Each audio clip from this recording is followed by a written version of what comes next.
प्रीत, जिंदगी किस वक्त अपना रुख बदल लेगी ये कोई नहीं जानता। कब फूलों से भरी बगिया उजड़कर खाक हो जाएगी, कब मैदान बंजर रेगिस्तान हो जाएगा और कब खुशियों से भरी जिंदगी मायूस हो जाएगी, ये कोई नहीं जानता। ये कहानी है कनिष्का की, जिसे अंदाजा भी नहीं था कि उसके जीवन का अगला पल उसके लिए क्या लाने वाला था। एक ऐसा अंधेरा जो हमेशा के लिए उसकी खुशियों को खा जाने वाला था। मम्मा, तुम कब से तैयार हो रही हो और कितनी देर? जल्दी चलो ना, हम लेट हो जाएंगी। अभी आई लाडो, बस 2 मिनट, साड़ी तो पहनने दे। लगता है आप भूल गई है कि आज मेरी कॉन्वोकेशन सेरेमनी है और मैं फर्स्ट आई हूँ। आज के दिन मैं लेट नहीं हो सकती मम्मा।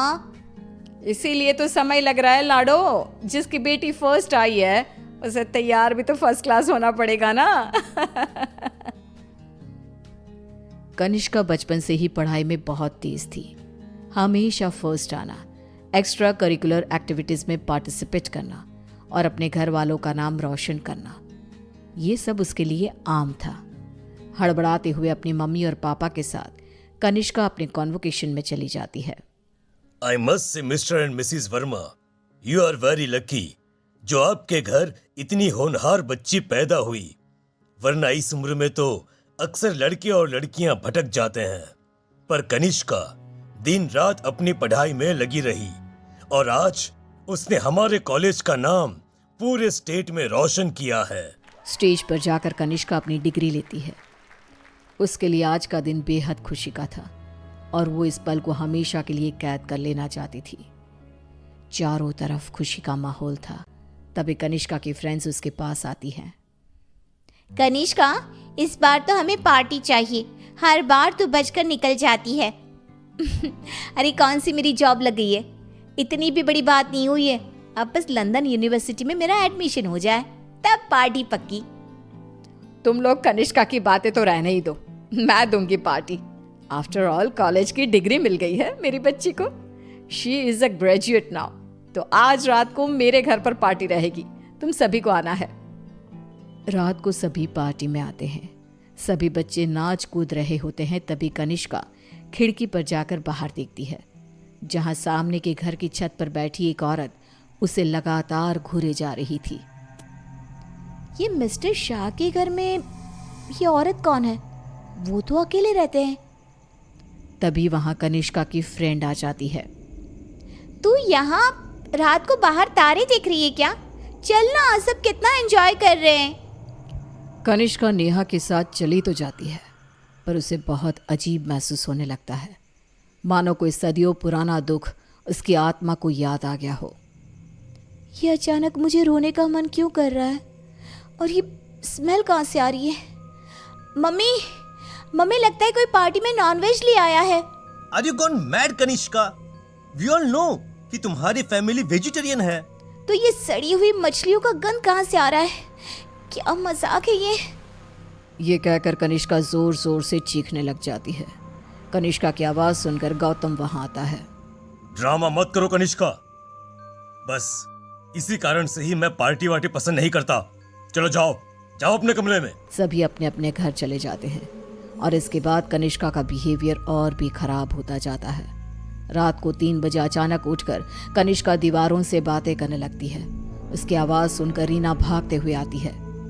अरे बेटा, इतनी रात को तुम यहाँ पर क्या कर रही हो? और दीवार को देखकर किससे बात कर रही हो लाडो? कोई नहीं है यहाँ। रीना कनिष्का को सीने से लगा लेती है। कनिष्का का शरीर बहुत गर्म था। रीना ये देखकर सोच में पड़ जाती है। आज तक मेरी बच्ची ने कभी ऐसा बिहेव नहीं किया, आज क्या हो गया है इसे? शाम तक तो बिल्कुल ठीक थी और अब अचानक इतना तेज बुखार, ये सब क्या हो रहा है?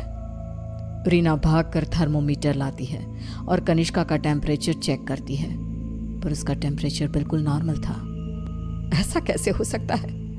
ये सब क्या हो रहा है? अचानक मेरी बेटी को किसकी नजर लग गई? रीना अपनी बेटी के साथ ही सो जाती है और अगली सुबह डॉक्टर को बुलाती है, पर डॉक्टर के टेस्ट के बाद भी सब कुछ नॉर्मल ही निकलता है। अब ये क्या नया लफड़ा आ गया है? एक और नया खर्चा। ये क्या कह रहे हैं आप? जब तक कनिष्का टॉपर थी तब तक आपकी बेटी थी और आज बेचारी बच्ची तकलीफ में है तो ये सब कहने लगे आप। रीना और गौतम में बहस हो जाती है। गुस्से में गौतम घर से बाहर निकलता है, जहां उसे पता चलता है कि मिस्टर शाह अब नहीं रहे। वो घर आकर कनिष्का के पास बैठी रीना को इस बात की खबर देते हैं, जिसे सुनते ही अब तक सोई कनिष्का अचानक मुस्कुराने लगती है और भागती हुई अपनी अलमारी खोलती है और सारे सामान को बाहर बिखेर देती है। क्या ढूंढ रही है बेटा, मुझे बता लाडो। इतने में कनिष्का के हाथ कैंची लग जाती है, जिसे लेकर वो अपने सर के सारे बाल काटने लगती है। मिल गया मम्मा, मिल गया। ये क्या किया तूने? अरे क्या हुआ है लाडो तुझे, मुझे बता। तूने कल से कुछ खाया भी नहीं, कुछ खा ले बेटा, कमजोर हो जाएगी।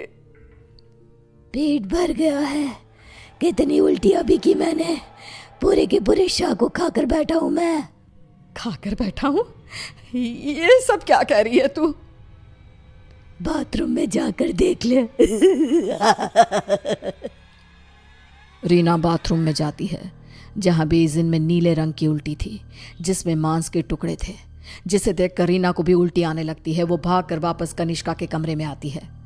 सुनिए जी, हमें जल्द से जल्द कनिष्का को किसी पंडित जी के पास ले जाना होगा, ये कुछ और ही है। आज के जमाने की होकर तुम ये सब क्या कह रही हो? ऐसा कुछ नहीं होता। गौतम अपनी पत्नी की बात को इग्नोर कर देता है। इसी तरह दिन बीतने लगते हैं। भूखी रहने के कारण अब कनिष्का के शरीर की हड्डियां भी दिखने लगती है। उसकी आंखों के नीचे काले गड्ढे आ चुके थे। अब मैं किसी की नहीं सुनूंगी, बहुत हुआ। रीना अपनी जान पहचान के एक पंडित जी को अपने घर पर लेकर आती है, जो कनिष्का की हालत देखकर ही समझ जाते हैं। बच्ची की हालत बहुत खराब है, इसे मैं नहीं संभाल पाऊंगा। ये मेरे गुरुजी ही कर सकते हैं, जो कुछ ही दिन पहले साधना के लिए हिमालय जा चुके हैं। रीना हर तरफ हाथ पैर मारती है कि कहीं कोई रास्ता दिख जाए। फिर उसे घोस्ट कैचर के बारे में पता चलता है। डूबते को तिनकी का सहारा समझ रीना उनकी टीम को भी अपने घर पर बुला लेती है और वो लोग कनिष्का से पूछताछ शुरू कर देते हैं। क्या आई हो तुम और कौन हो? कितनों के नाम बताऊं? मतलब तुम एक से ज्यादा हो, एक से ज्यादा हो इस लड़की के शरीर में। बताओ बताओ कितने हो? हम 42 प्रेत हैं।